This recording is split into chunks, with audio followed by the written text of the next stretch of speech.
இந்த வீடியோல உங்களுக்கு ட்ரிபிள் ஸ்டூடெண்ட்ஸுக்கு லீனியர் இன்டகிரேட்டட் சர்க்கியூட்ஸ் அண்ட் அப்ளிகேஷனுக்கான இம்பார்ட்டன்ட் டாபிக்ஸை யூனிட் வைஸா உங்களுக்கு எக்ஸ்பிளைன் பண்ண போறேன். ஸோ யூனிட் 1 எடுத்துக்கிட்டீங்க அப்படின்னு சொன்னீங்கன்னா, ஸோ இதில் வந்து பார்த்தீங்கன்னா ஸ்டாண்டர்டான ஒரு 4 கொஷின்ஸ் இருக்கும். ஸோ அதை நீங்கள் நல்லா தரோ பண்ணிட்டீங்க அப்படின்னா யூனிட் 1ல் நீங்கள் வந்து ஈஸியாக மார்க்கை ஸ்கோர் பண்ணிக்கலாம். ஸோ என்ன ஃபர்ஸ்ட் கொஷின் என்ன அப்படின்னு சொன்னீங்கன்னா, basic process used in the fabrication of monolithic ICs. So இதில் வந்து பார்த்தீங்க அப்படின்னா டோட்டலாக 9 ப்ராசஸ் இருக்கும். ஸோ அந்த 9 ப்ராசஸும் நீங்கள் என்ன பண்ணுறீங்க அப்படின்னா டயக்ராமோட ப்ராப்பராக படிச்சு வச்சுக்கோங்க. ஏன்னா அந்த 9 ஸ்டெப்ஸும் உங்களுக்கு நல்லா தெரியும் அப்படின்னா சம்டைம்ஸ் என்ன பண்ணுவாங்க அப்படின்னா ஏதாவது 2 ப்ராசஸை மட்டும் 13 மார்க்ஸில் கேட்கலாம். அப்படி இல்லை அப்படின்னு சொன்னீங்கன்னா மொத்த ப்ராசஸையும் வந்து எக்ஸ்பிளைன் பண்ண சொல்லி 13 மார்க்ஸ்ல கேட்கலாம். ஸோ அதனால அந்த 9 ஸ்டெப்ஸும் நீங்க வந்து டயக்ராமோட நல்லா படிச்சுக்கிட்டீங்க அப்படின்னா நீங்க ஈஸியா மார்க் வாங்கிக்கலாம். ஓகே, அடுத்த ஆஃப் என்ன அப்படின்னு சொன்னீங்கன்னா, discuss briefly about the fabrication methods for transistor and diodes. So நீங்க வந்து பாத்தீங்கன்னா டிரான்சிஸ்டர் படிச்சிட்டீங்க அப்படின்னா டயோட் வந்து ரொம்பவும் ஈஸியா இருக்கும். ஸோ இப்போ அந்த டிரான்சிஸ்டர்ல வந்து பார்த்தீங்கன்னா 2 டைப்புமே படிக்கணும். என்பிஎன்னும் பார்க்கணும், பிஎன்பியும் பார்க்கணும். ஓகே, அடுத்து வந்து பார்த்தீங்க அப்படின்னு சொன்னீங்கன்னா ஃபேப்ரிகேஷன் ஆஃப் மாஸ்பெட். மாஸ்பெட்டை எப்படி ஃபேப்ரிகேட் பண்ணணும் அப்படிங்கிற ஸ்டெப்ஸையும் நீங்க பார்த்துக்கோங்க. அடுத்து லாஸ்ட் என்ன அப்படின்னா, ஏதோ ஒரு டிபிக்கல் சர்க்கியூட் கொடுத்துட்டு அதை நீங்க வந்து எந்த மாதிரி வந்து ஃபேப்ரிகேட் பண்ணணும் அப்படிங்கறத எக்ஸ்பிளைன் பண்ண சொல்லுவாங்க. அதுவும் வந்து பாத்தீங்கன்னா அனதர் இம்பார்ட்டன்ட் கொஸ்டின். ஸோ அந்த டயக்ராமை நான் இதுல கொடுக்கல, பட் 4th டாபிக்கா நீங்க வந்து அந்த கொஸ்டினும் நீங்க ரீட் பண்ணுங்க. ஏதாவது ஒரு டிபிக்கல் சர்க்கியூட்டை கொடுத்துட்டு explain the fabrication process for the given சர்க்கியூட்னு சொல்லுவாங்க. ஸோ அந்த கொஸ்டினும் சேர்த்து ஃபர்ஸ்ட் யூனிட்ல படிங்க. ஸோ டோட்டலா இந்த டாபிக்ஸ் எல்லாம் படிச்சிட்டீங்க அப்படின்னா கண்டிப்பா உங்களால ஆன்சர் பண்ற மாதிரி இருக்கும். Okay, the next time coming to the second unit. So second unit எடுத்துக்கிட்டீங்க அப்படின்னு சொன்னீங்கன்னா first offல உங்களுக்கு வந்து DC characteristicsம் AC characteristics அது ரொம்ப important. அடுத்து வந்து உங்களுக்கு என்ன இம்பார்ட்டன்ட் டாபிக் அப்படின்னு சொன்னீங்கன்னா frequency response of operational amplifier. So இதெல்லாம் உங்களுக்கு வந்து பாத்தீங்கன்னா first off of second unitல கேட்கறது. செகண்ட் ஆஃப் என்ன கேட்பாங்க அப்படின்னு சொன்னீங்கன்னா இன்வெர்ட்டிங் நான் இன்வெர்ட்டிங் ஆம்பிளிஃபையரோட டெரிவேஷனும் நீங்க படிக்கணும். அதை பேஸ் பண்ணி ப்ராப்ளம்ஸும் கேட்பாங்க. ஸோ அதனால நீங்க ரெண்டுத்துக்கும் ஈக்குவல் இம்பார்ட்டன்ஸ் கொடுத்து படிங்க. நெக்ஸ்ட் வந்து பாத்தீங்க அப்படின்னா ஆப்பமோட அப்ளிகேஷன்ஸ். ஆப்பம் அப்ளிகேஷன்ஸ் வந்து நீங்க மெயினா என்னென்ன பார்க்கணும் அப்படின்னா ஆடர். அந்த ஆடரை தான் நம்ம என்னன்னு சொல்லுவோம் அப்படின்னா சம்மர்னு சொல்லுவோம். ஸோ சம்மர், டிஃபரன்ஷியேட்டர், இன்டகிரேட்டர் இதோட எல்லா டெரிவேஷன்ஸும் பார்க்கணும். நீங்க அது கூடவே நீங்க என்ன பண்ணணும், ப்ராப்ளம்ஸும் பார்க்கணும்.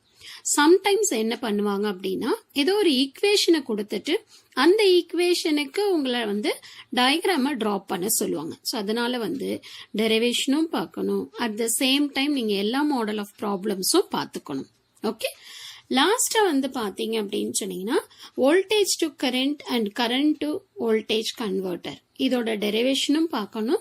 பிளஸ் இதுல வந்து ப்ராப்ளம்ஸும் வரும் உங்களுக்கு, அந்த ப்ராப்ளம்ஸும் நீங்க பார்த்துக்கணும். ஓகே, ஸோ செகண்ட் யூனிட்டை பொறுத்த வரைக்கும் நீங்க வந்து நிறைய டெரிவேஷன்ஸ் படிக்கிற மாதிரி இருக்கும்.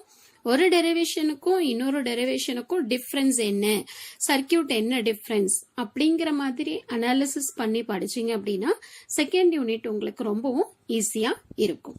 ஓகே, அடுத்து வந்து பாத்தீங்கன்னா தேர்ட் யூனிட். ஆக்சுவலா தேர்ட் யூனிட் எடுத்துக்கிட்டீங்க அப்படின்னா அது ஒரு பெரிய கடல் மாதிரி இருக்கும். ஸோ அந்த கடல்ல நான் வந்து பாத்தீங்க அப்படின்னா சும்மா கொஞ்சமான இம்பார்ட்டன்ட் தான் நான் எடுத்திருக்கேன். ஸோ ஃபர்ஸ்ட் இம்பார்ட்டன்ட் என்ன எடுத்திருக்கேன் அப்படின்னா இன்ஸ்ட்ருமெண்டேஷன் ஆம்பிளிஃபயர். ஸோ இதோட டெரிவேஷன் ரொம்பவும் இம்பார்ட்டன்ட். அடுத்து வந்து பாத்தீங்கன்னா log and antilog amplifier இதோட டெரிவேஷன் சர்க்கியூட் எல்லாம் இம்பார்ட்டன்ட். நெக்ஸ்ட் வந்து பாத்தீங்க அப்படின்னு சொன்னீங்கன்னா செகண்ட் ஆஃப்ல நீங்க மெயினா எது படிக்கணும் அப்படின்னா digital to analogue converter and analogue to digital கன்வெர்ட்டரை கண்டிப்பா நீங்க படிக்கணும், எல்லா டிவிஷன்ஸும். ஓகே, ஸோ எல்லா டிவிஷன்ஸும் பார்க்கணும். அதுக்கு தகுந்த மாதிரி இதுக்கு ரிலவெண்டா ஏதாவது ப்ராப்ளம்ஸ் இருக்கு அப்படின்னா அதையும் நீங்க பார்க்கணும். ஓகே, நெக்ஸ்ட் இம்பார்ட்டன்ட் என்ன அப்படின்னா மல்டி வைப்ரேட்டர். ஸோ இங்க வந்து மல்டி வைப்ரேட்டர் வந்து யூசிங் ஆப்ரேஷனல் ஆம்பிளிஃபயர். ஸோ அதுல எல்லா டைப்ஸும் பார்க்கணும். அடுத்து peak detector, sample and hold circuit. So இதெல்லாம் வந்து ரொம்பவும் இம்பார்ட்டன்டான ரிப்பீட்டட் கொஷின். இதை தவிர்த்து உங்களுக்கு வந்து என்ன பாசிபிலிட்டி இருக்கு அப்படின்னா கிளிப்பர் கிளாம்பர் சர்க்கியூட் கேட்கறதுக்கும் உங்களுக்கு நிறைய பாசிபிலிட்டிஸ் இருக்கு. ஓகே, லாஸ்டா வந்து டைம் இருக்கு அப்படின்னு சொன்னீங்கன்னா நீங்க என்ன பண்ணுங்க, வேவ் ஃபார்ம் ஜென்ரேட்டர்ஸ். ஸோ இதுல எல்லா டைப் ஆஃப் ஜென்ரேட்டர்ஸையும் படிக்கணும். சாடூத், ட்ரையாங்குலர், ஸ்கொயர் வேவ் அப்படின்னு சொல்லிட்டு எல்லா டைப் ஆஃப் வேவ் ஃபார்ம் ஜென்ரேட்டர்ஸையும் நீங்க ரீட் பண்ணணும் along with circuit diagram. Okay, so இதுவும் வந்து பாத்தீங்கன்னா உங்களுக்கு 3rd யூனிட். நெக்ஸ்ட் வந்து பாத்தீங்கன்னா 4th யூனிட் வந்து பாத்தீங்கன்னா செலக்டடா தான் இருக்கு உங்களுக்கு, அதை மட்டும் நீங்க ரீட் பண்ணா போதும். 4th யூனிட்ல நீங்க மெயினா என்ன படிக்கணும் அப்படின்னா functional block diagram of 555 timer. அதுல வந்து பாத்தீங்கன்னா நீங்க இன்னும் இம்பார்ட்டன்ட் என்னன்னா அஸ்டபிள் அண்ட் மோனோஸ்டபிள் மல்டி வைப்ரேட்டரோட சர்க்கியூட் டயக்ராமோட கன்ஸ்ட்ரக்ஷன், அது எப்படி ஒர்க் ஆகுது, அதோட டெரிவேஷன், அதை பேஸ் பண்ணி ப்ராப்ளம்ஸ் பார்க்கணும். ஓகே, ஸோ இது வந்து உங்களோட first half of 4th unit. Second half of 4th unit என்ன வரும் அப்படின்னா வோல்டேஜ் கண்ட்ரோல்டு ஆசிலேட்டரும் PLL, phase locked loop. So இது ரெண்டும் வந்து பாத்தீங்கன்னா தியரி பார்ட். ஸோ இந்த தியரி பார்ட்டோட கன்ஸ்ட்ரக்ஷன் ஒர்க்கிங், அதோட டெரிவேஷன்ஸ் எல்லாமே நீங்க பாத்துக்கணும். ஓகேவா? நெக்ஸ்ட் வந்து I am coming to the 5th unit. So 5th unit வந்து ஃபுல் அண்ட் ஃபுல் பாத்தீங்கன்னா வோல்டேஜ் ரெகுலேட்டரும் ஸ்பெஷல் ஐசிஸ் தான் வரும். ஸோ இப்போ இந்த வோல்டேஜ் ரெகுலேட்டர் எடுத்துக்கிட்டீங்க அப்படின்னு சொன்னீங்கன்னா இதுல LM78XX, LM79XX இதோட கன்ஸ்ட்ரக்ஷன், அது எப்படி ஒர்க் ஆகுது, அதுல இருந்து என்ன அவுட்புட் வோல்டேஜ் வருது, அதோட அப்ளிகேஷன்ஸ் என்னென்னங்கிறத நீங்க பாத்துக்கோங்க. அதே மாதிரி LM317, தென் IC723 இதெல்லாம் உங்களுக்கு ரொம்பவும் இம்பார்ட்டன்ட். அடுத்து SMPS, சுவிட்ச் மோட் பவர் சப்ளை, அதோட கன்ஸ்ட்ரக்ஷன் ஒர்க்கிங், அதோட டிஃப்ரெண்ட் டைப்ஸ். செகண்ட் ஆஃப்னு எடுத்துக்கிட்டீங்க அப்படின்னா ICL 8038 ஃபங்க்ஷன் ஜென்ரேட்டரோட ஐசி. ஸோ இதோட கன்ஸ்ட்ரக்ஷன் ஒர்க்கிங் நீங்க கண்டிப்பா படிக்கணும் அலாங் வித் அப்ளிகேஷன்ஸ். நெக்ஸ்ட் உங்களுக்கு டைம் இருக்கு, எனக்கு இன்னும் கொஞ்சம் படிக்கணும்னு ஃபீல் பண்ணீங்க அப்படின்னா AD623 இன்ஸ்ட்ருமெண்டேஷன் ஆம்பிளிஃபயரும் அதோட அப்ளிகேஷன்ஸ் உங்களுக்கு சிலபஸ்லயே மென்ஷன் பண்ணியிருப்பாங்க, லோட் செல் வெயிட் மெஷர்மெண்ட்னு சொல்லிட்டு. ஸோ அந்த அப்ளிகேஷன்ஸையும் நீங்க ஒரு முறை டைம் இருந்ததுன்னா ரீட் பண்ணிக்கோங்க.